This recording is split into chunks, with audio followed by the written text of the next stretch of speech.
नमस्कार दोस्तों, कैसे हैं आप? होप सभी अच्छे होंगे। The college coach YouTube channel पे आपका फिर से स्वागत है। आज के इस वीडियो के माध्यम से हम जानने वाले हैं मध्य प्रदेश के टॉप गवर्नमेंट इंजीनियरिंग कॉलेज में बीटेक कोर्स के लिए नॉर्मल आपको कितनी फीस पे करना होगी इस साल, और इसके अलावा टीएफडब्ल्यू कोटे में कितनी फीस लगने वाली है। अगर आप एससी एसटी ओबीसी कैटेगरी से हैं, एमपी के डोमिसाइल स्टूडेंट्स हैं, तब आपको कितनी फीस पे करना है।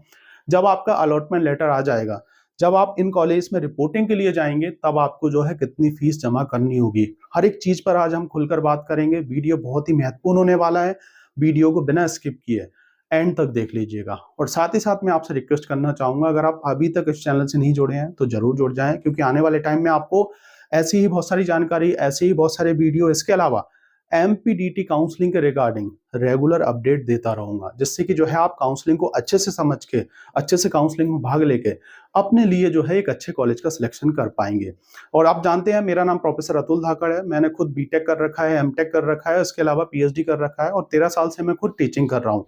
8-10 साल से बच्चों को एमपीडीटी काउंसलिंग की इन्फॉर्मेशन प्रोवाइड करा रहा हूँ। अगर आप हमसे पेड काउंसलिंग सपोर्ट लेना चाह रहे हैं तो ये हमारा कॉन्टैक्ट नंबर है, आप हमें व्हाट्सएप पर मैसेज कर दीजिएगा, कॉल कर लीजिएगा। हम आपको पेड काउंसलिंग के रिगार्डिंग पूरी जानकारी दे देंगे, और कैसे जो है इसके लिए अप्लाई करना है, मतलब ये पेड काउंसलिंग लेना है, वो हम आपको बता देंगे। आ जाते हैं हमारे मेन मुद्दे पर। तो ये जो टॉप 5 गवर्नमेंट कॉलेज हैं, जैसे कि एमपी के अंदर अगर आप देखेंगे तो टोटल 18-19 जो है गवर्नमेंट कॉलेज हैं। इस पर मैंने एक सेपरेट वीडियो बना रखा है। 700 प्लस वीडियो मैंने ऑलरेडी अपलोड कर रखे हैं। अगर आप जाके उनको देख लेंगे ना, तो प्रॉपर तरीके से कॉलेज के बारे में जानकारी ले पाएंगे, एमपीडीटी काउंसलिंग की अच्छे से जानकारी ले पाएंगे, और अच्छे से काउंसलिंग कर पाएंगे। तो इसलिए मैं रिक्वेस्ट करना चाहूंगा, आप जाके वीडियोस को एक बार अच्छे से जरूर देख लें। तो जैसे कि आप देख रहे होंगे, तो टोटल जो 18-19 कॉलेज हैं, उनमें से टॉप 5 पे जो कॉलेज आते हैं, उसमें पहले नंबर पर जो कॉलेज है, इंदौर का एसजीएसआईटीएस कॉलेज है। ये एमपी का नंबर 1 गवर्नमेंट कॉलेज है। इसके अलावा दूसरे नंबर पर जो कॉलेज आता है वो है आईईटी डीएवीबी कॉलेज, ये भी इंदौर में है। इसके अलावा तीसरे नंबर पर जो कॉलेज है एमआईटीएस कॉलेज है, जो कि ग्वालियर में है। चौथे नंबर पर जो कॉलेज है यूआईटी आरजीपीबी है, जो कि भोपाल में है। इसके अलावा एक जबलपुर में कॉलेज है जिसका नाम जीईसी है, जबलपुर इंजीनियरिंग कॉलेज। तो टोटल ये 5, मतलब टॉप 5 गवर्नमेंट इंजीनियरिंग कॉलेज हैं। अब देखिए, किसी गवर्नमेंट इंजीनियरिंग कॉलेज की फीस ज्यादा है, किसी की कम है। जब आप चॉइस फिलिंग करेंगे तो इन चीजों का आपको ध्यान रखना होगा, क्योंकि बहुत से ऐसे पेरेंट्स हैं, बहुत से ऐसे स्टूडेंट्स हैं जो हाई फीस पे नहीं कर पाएंगे। तो इसलिए उस हिसाब से जो है गवर्नमेंट कॉलेज और प्राइवेट कॉलेज की आप चॉइस फिलिंग कीजिएगा। पता चला कि आपको कॉलेज मिल तो गया और आप रिपोर्टिंग के लिए गए और आपके पास पैसा नहीं हुआ, क्योंकि कुछ कॉलेज में आपको जो है, जब आप रिपोर्टिंग करेंगे तब पूरी फीस एक साथ पे करना ही होगी। ना तो वहां स्कॉलरशिप का कुछ लगने वाला, और ना ही लोन से कुछ काम होने वाला, क्योंकि लोन वगैरह जो प्रोसेस होता है ये सब बात का काम है। तो स्टार्टिंग में तो आपको अमाउंट जमा ही करना होगा, और कुछ कॉलेज में आपको अमाउंट जमा नहीं करना होता है। तो समझ लेते हैं। अब देखिए, ये जो टोटल फीस यहाँ पे आप देख रहे होंगे 5 कॉलेज की, इसमें जो है हॉस्टल का चार्जेस इंक्लूड नहीं है। हॉस्टल का जो है आपको अलग से चार्जेस देना होगा। इसके अलावा खाने का, मतलब मैस का चार्जेस इसमें इंक्लूड नहीं है, वो भी आपको अलग से देना होगा। और साथ ही साथ बस फैसिलिटीज जो है गवर्नमेंट कॉलेज में होती नहीं है, अधिकतर गवर्नमेंट कॉलेज में। तो बस फैसिलिटीज भी जो है इसमें इंक्लूड नहीं है। सिर्फ जो यूआईटी आरजीपीबी है, इसके अंदर जो है बस फैसिलिटीज इंक्लूड है। तो वो भी आज मैं आपको बता दूंगा। अगर आप बस के साथ लेंगे तो कितना लगेगा, और बस के साथ नहीं लेते हैं तो कितनी फीस आपको लगने वाली है। और देखिए, ये जितने भी कॉलेज हैं, इनमें एडमिशन के टाइम, जब आप फर्स्ट सेम में एडमिशन लेते हैं, फर्स्ट ईयर में एडमिशन लेते हैं, तब आपको कॉशन मनी हो गया, कुछ एक्स्ट्रा अमाउंट जो है पे करना होता है, वो इसी के अंदर इंक्लूड होता है। बाकी सेकेंड ईयर से थोड़ी बहुत फीस कम हो जाती है। जैसे कि 2 लाख फीस है, तो अराउंड आपको जो है 1,90,000, 1,95,000 के अराउंड पे करना होगी। बिल्कुल ही कम नहीं होगी कि आप सोचो कि बिल्कुल हाफ हो जाएगी, तो ऐसा नहीं है। 2, 5, 10 हजार जो है कम हो जाते हैं। तो आ जाते हैं पहले नंबर पर जो कॉलेज है, जिसका नाम एसजीएसआईटीएस कॉलेज है। तो यहाँ पे आप देखेंगे तो 8 से 9 ब्रांचें हैं टोटल, उसमें ये बीटेक कराता है। और जिसमें जो है 2 फीस में जो है ये इसकी ब्रांचों को डिवाइड कर रखा है। पहले नंबर पर है जैसे कि आईटी, इंफॉर्मेशन टेक्नोलॉजी, और यहाँ पर है बायोमेडिकल इंजीनियरिंग है, और बायोमेडिकल इंजीनियरिंग हिंदी लैंग्वेज में भी है। तो तीनों ब्रांचों की जो फीस आपको लगने वाली है, 2,08,100 रुपए आपको लगेगी। ये टोटल फीस है पर ईयर की, है ना। इसमें हॉस्टल इंक्लूड नहीं है, मैस इंक्लूड नहीं है, बस इंक्लूड नहीं है। ये जो है गवर्नमेंट कॉलेज की फीस है, जो कि इंदौर में है और एमपी का नंबर 1 गवर्नमेंट इंजीनियरिंग कॉलेज है। इसके अलावा जो अदर ब्रांच हैं जैसे कि सीएस हो गया, मैकेनिकल हो गया, सिविल हो गया, ईटी हो गया, ईआई हो गया, डबल ई हो गया, है ना, आईपी हो गया, इंडस्ट्रियल प्रोडक्शन के नाम से जो ब्रांच है, उसके अंदर जो है आपको पर ईयर की जो फीस लगने वाली है 1,80,100 रुपए आपको फीस लगने वाली है। टीएफडब्ल्यू ट्यूशन फीस वेवर वाली जो सीट आपको लगेगी इस कॉलेज में सभी ब्रांचों के लिए, वो लगने वाली है 1,14,100 रुपए। अब आप देख लीजिए इतनी फीस ज्यादा है। पिछले साल इसकी फीस कम थी, उससे पिछले साल इसकी फीस और कम थी। इसकी फीस जो है इस साल बहुत बढ़ चुकी है। अब देखिए जब आप कॉलेज में रिपोर्टिंग करने जाएंगे, जब फर्स्ट राउंड का अलॉटमेंट लेटर आ जाएगा, जब आपको रिपोर्टिंग करना होगा, तब आपको जो है ये पूरी फीस एक साथ पे करना होगी। इस चीज को आप नोट कर लें, है ना। अगर इतनी फीस आप पे नहीं करेंगे एक साथ तो डेफिनेटली आपको एडमिशन नहीं मिलेगा। मतलब आपको ये पूरी फीस पे करना है। अब कैसे पे करना है, डीडी बनाना है, ये तमाम चीजें हैं वो आपको इसकी वेबसाइट पे पता चल जाएगा या आप कॉलेज जाके पता कर लीजिएगा। तो ये चीज आपको समझ में आ गई होगी। इंदौर का जो SJSITS कॉलेज है उसमें बीटेक कोर्स के लिए जो है आपको इतनी फीस लगने वाली है, नॉर्मल फीस और टीएफडब्ल्यू फीस, और रिपोर्टिंग के टाइम जो है आपको ये एक साथ इतना लमसम अमाउंट पे करना होगा। अब हम बात करने वाले हैं दूसरे नंबर पर जो कॉलेज है जिसका नाम IET DAVV कॉलेज है। यहाँ पर थोड़ी सी फीस कम है।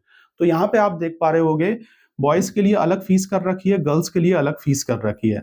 तो यहाँ पे अगर आप देखेंगे तो ज्यादा डिफरेंस है नहीं, मतलब 400-500 रुपए का जो है डिफरेंस आपको देखने को मिलेगा। तो यहाँ पे आप देख रहे होगे 88,832 रुपीज जो है ये आपकी पर ईयर की फीस जो है जो आपको पे करना होगी IET DAVV कॉलेज के अंदर। सभी ब्रांचों की कॉमन फीस है और सेम जो है आप गर्ल्स के लिए इतना लगने वाला है। टीएफडब्ल्यू कोटे की अगर हम बात करें तो 46,832 रुपए जो है आपको फीस पे करना होगी टीएफडब्ल्यू में। ये आपकी पर ईयर की फीस है ना। इसके अलावा अगर हम बात करें रिपोर्टिंग के टाइम आपको कितनी फीस करना है, तो यहाँ पर रिपोर्टिंग के टाइम जो है आपको 46,000 जो है आपको पे करना होगी रिपोर्टिंग के टाइम। इसमें भी जो है हॉस्टल का इंक्लूड नहीं है, बस का इंक्लूड नहीं है, मैस का इंक्लूड नहीं है।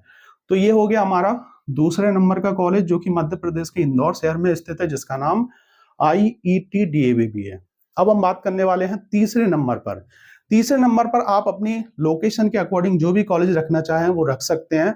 बाकी जैसे कि MITS की अगर हम बात करें, जो कि मध्य प्रदेश के ग्वालियर क्षेत्र में ये कॉलेज स्थित है और इस कॉलेज को NAC से A++ ग्रेड मिला हुआ है और डीम टू यूनिवर्सिटी में ये कॉलेज अभी कन्वर्ट हो चुका है। तो यहाँ पे अगर हम बात करें तो सभी ब्रांचों की जो आपको फीस लगने वाली है फर्स्ट ईयर के अंदर वो लगेगी 1,46,000, 86,000 जो है आपको टोटल फीस लगेगी, 1,86,000। इसके अलावा सेकेंड ईयर से थोड़ी सी इसकी फीस कम हो जाती है, तो सेकेंड ईयर से यहाँ पे जो है 1,46,100 रुपीज लगने वाली है, मतलब 1,46,100 रुपए जो है आपको पे करना होगा। तो यहाँ पर अगर हम बात करें टीएफडब्ल्यू कोटे में कितनी फीस लगेगी, तो टीएफडब्ल्यू कोटे के अंदर 1,21,000 के अराउंड जो है आपको फर्स्ट ईयर में ये टोटल फीस लगेगी और सेकंड ईयर से जो आपको फीस लगने वाली है वो 81,000 के अराउंड जो है आपको फीस लगेगी। अब रिपोर्टिंग के टाइम पिछले साल जो फीस जमा हुई है वो 1 लाख के अराउंड जो है पूरी फीस जमा हुई है। बाकी इस साल से अगर हो सकता है कि ये पूरी इकट्ठी फीस जमा करवा लें तो वो आप देख लीजिएगा इसकी वेबसाइट पे। जैसे ही जो रिपोर्टिंग का प्रोसेस आएगा तब जो है पूरी चीजें अपडेट हो जाएंगी, कौन कौन से डॉक्यूमेंट सबमिट करना है वो सब चीजें जो है वहां पर आ जाती हैं और हम लोग भी जो है आपको वीडियोस के माध्यम से बताने वाले हैं। हर एक कॉलेज का सेपरेट बताएंगे कि किस कॉलेज में कैसे रिपोर्टिंग करना है। तो इसलिए मैं आपसे रिक्वेस्ट कर रहा हूँ वीडियो को अभी पॉज कर लें, लाइक कर दें और सब्सक्राइब जरूर कर लें। वीडियो अच्छा लगे तो प्लीज कमेंट जरूर कीजिएगा, क्योंकि मैं आप लोगों के लिए इतनी मेहनत कर रहा हूँ और आप लोग एक भी कमेंट्स नहीं करते हैं तो बड़ा दुख होता है। तो प्लीज आप सपोर्ट करें और अगर आप मुझे मोटिवेट करेंगे तो मैं आपको ऐसी बहुत सारी चीजें जो है प्रोवाइड कराता रहूंगा जिससे आपको हेल्प होने वाली है। तो यहाँ पे आप देख पा रहे होंगे तीसरे नंबर का जो कॉलेज है इसके बारे में आप जान पाए होंगे। अब हम बात करने वाले हैं फोर्थ नंबर पर। अब देखिए फोर्थ नंबर और फिफ्थ नंबर पर जो कॉलेज है इनकी फीस जो है काफी कम है। मतलब UIT RGPP भोपाल का जो कॉलेज है इसकी फीस बहुत कम है और इसके अलावा GEC जबलपुर इंजीनियरिंग कॉलेज जो है इसकी भी फीस बहुत कम है। तो यहाँ पे आप देखेंगे कैटेगरी वाइज जो है फीस को डिवाइड कर रखा है। तो हम बात करने वाले हैं सबसे पहले ऐसे फैमिली जिनकी फैमिली इनकम ज्यादा है, मदर फादर जो है गवर्नमेंट जॉब में है और जनरल कैटेगरी से हैं, OBC से हैं, SC ST से हैं। तो इन लोगों को जो फीस लगने वाली है ये पर ईयर की फीस है, ये आपको लगेगी 24,920 रुपए। अब देखिए इसमें बस का चार्जेस भी जुड़ा हुआ है, तो अगर आप बस लेते हैं तो आपको 34,520 रुपए जमा करने होंगे। अगर आप बस नहीं लेते हैं तो 24,920 रुपए आपको पे करना होंगे। अब बस ऑप्शनल में है क्या, ये आप जाके पता कर लीजिएगा। और आपको स्टार्टिंग में ये जो 34,520 रुपए जो फीस है, इसके भी 2 इंस्टॉलमेंट वो लोग कर देते हैं। तो जब आप कॉलेज में रिपोर्टिंग करेंगे तब आपको जो है 17,570 के अराउंड जो है आपको फीस जमा करनी होगी। थोड़ा बहुत वेरिएशन हो सकता है, वो आप जाके पता कर लीजिएगा। बाकी इतनी ही जो है आपको लमसम फीस जमा करनी होती है। बाकी जो आपका अलॉटमेंट लेटर आता है उसमें भी जो है फीस मेंशन कर रखी होती है कि आपको रिपोर्टिंग के टाइम कितनी फीस जमा करनी होती है। अधिकतर जो गवर्नमेंट कॉलेज हैं उनकी फीस मेंशन होती है, प्राइवेट कॉलेज में अधिकतर ये शायद मेंशन नहीं करते हैं। तो ये चीज आपको समझ में आ गई होगी, मतलब जिनकी फैमिली इनकम ज्यादा है उन लोगों को ये फीस लगने वाली है। इसके अलावा ओबीसी कैटेगरी में ऐसे स्टूडेंट्स जिनकी फैमिली इनकम 3 लाख से कम है, तो उन लोगों को जो है सिर्फ फर्स्ट ईयर के अंदर जो है कॉशन मनी जमा करना है। ये कॉशन मनी आपका रिफंड हो जाता है 4 साल बाद, तो 1,500 रुपए जो है आपको कॉशन मनी जमा करना है। और इसके अलावा अगर आप बस लेते हैं तो 9,600 रुपए जो है आपको बस का जमा करना होगा।